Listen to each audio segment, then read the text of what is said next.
வணக்கம் ஃப்ரெண்ட்ஸ். போன வீடியோவில் நம்ம இலை வகை பற்றி பார்த்துருந்தோம் ஷார்ட்கட்டோட. ஸோ இந்த வீடியோவில் கொழுந்து வகை பற்றி நம்ம ஷார்ட்கட்டோட பார்த்துடலாம். சரி, வாங்க வீடியோக்குள்ள போயிடலாம். தாவரத்தினுடைய நுனிப்பகுதியை குறிக்கிற சொல்லுக்கு தான் வந்து கொழுந்துன்னு சொல்லியிருக்காங்க. ஸோ இது எல்லாமே வந்து வேற வேற நேம் சொல்லியிருக்காங்க. ஸோ இது எப்படி சேம் வச்சுக்கலான்றதை பார்த்துடலாம்.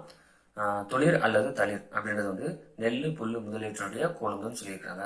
அதாவது நெல்லும் புல்லும் வந்து துளுத்து வருது தழுத்து வருது அப்படின்னு சொல்லுவாங்க இல்லைங்களா. ஸோ வந்து தழுத்து வருது துளிர்த்து வருது அப்படின்றது வந்து நெல் தழுத்து வருது புல்லு தழுத்து வருது அந்த மாதிரி சொல்லுவாங்க. அந்த மாதிரி ஞாபகம் வச்சுக்கோங்க. ஸோ வந்து இது எல்லாமே வந்து நம்ம நார்மலாக வந்து கேள்விப்பட்டிருப்போம். அதுக்கப்புறம் மொரி அல்லது கொழுந்து, இது வந்து புளி வேம்பு முதலீட்டுடைய கொழுந்துன்னு சொல்லியிருக்காங்க. அந்த வேம்பு புளி அப்படின்றது வந்து முந்தினதுலேருந்து வந்து கண்டினியூஸாக வந்துட்டே இருக்கு. ஸோ முந்தினதுல சொன்ன ஷார்ட்கட்டை வச்சு நான் இதை சொல்கிறேன். முந்தினதுல நான் என்ன ஷார்ட்கட் சொல்லியிருந்தேன்னா, வேம்பு புளியை வந்து அடிக்கிறது யார் பார்த்தான்னு சொல்லி கேட்டதுக்கு வந்து யாரும் இல்லைன்னு சொல்லிட்டாங்க. ஸோ வந்து இலை வகைன்னு சொல்லி நான் சொல்லியிருந்தேன் இல்லைங்களா. ஸோ வந்து எல்லாரும் வந்து என் மேலே பழி போடுறாங்க, நான் புளி அடிக்கிறது தான் வந்து எல்லாரும் என் மேலே பழி போடுறாங்கன்னு சொல்லி விஷத்தை குடிச்சிட்டாரு அந்த மாதிரி வச்சுக்கோங்க. ஸோ நான் அந்த விஷத்தை வந்து முறிக்கணும். சரிங்களா. ஸோ வந்து முறிக்கிறதுக்கு வந்து கொழுந்து வந்து அவர் வந்து கசக்கி அவர் வாயில விடணும். அந்த மாதிரி வந்து ஞாபகம் வச்சுக்கோங்க. இதெல்லாம் ஷார்ட்கட்காக தான் சொல்கிறேன். ஸோ வந்து இந்த விஷத்தை வந்து முறிக்கிறதுக்கு அவர் வந்து கொழுந்தை வந்து கசக்கி வந்து அவர் வந்து குடிக்கணும். அந்த மாதிரி ஞாபகம் வச்சுக்கோங்க. ஸோ வந்து முறி அல்லது வந்து கொழுந்து அப்படின்றது வந்து புளி வேம்பு முதலீட்டுடைய கொழுந்து. சரிங்களா.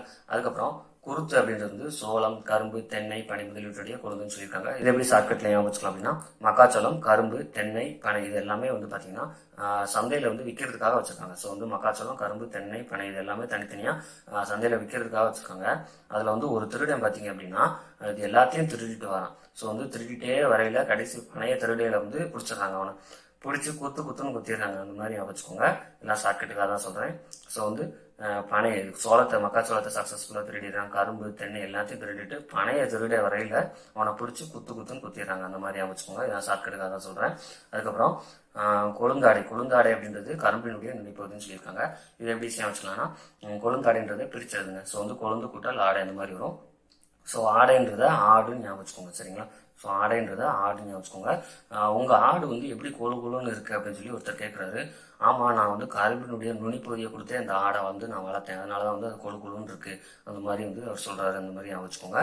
ஸோ வந்து கொழுந்தாடை அப்படின்றது வந்து கொழுந்து கூட்டல் ஆடை. ஸோ ஆடைன்றது ஆடுன்னு ஞாபகம் வச்சுக்கோங்க. ஸோ வந்து ஆடு வந்து கொழுன்னு இருக்கணும்னா கரும்பினுடைய நுனிப்பகுதியை கொடுக்கணும். அந்த மாதிரி ஞாபகம் வச்சுக்கோங்க. சரிங்களா. ஸோ அவ்வளோதான் கைஸ். இந்த வீடியோ இதோட முடிஞ்சு அடுத்த வீடியோவில் பூவினுடைய நிலைகள் பற்றி நம்ம ஷார்ட்கட்டோட பார்த்துலாம். Thank you guys.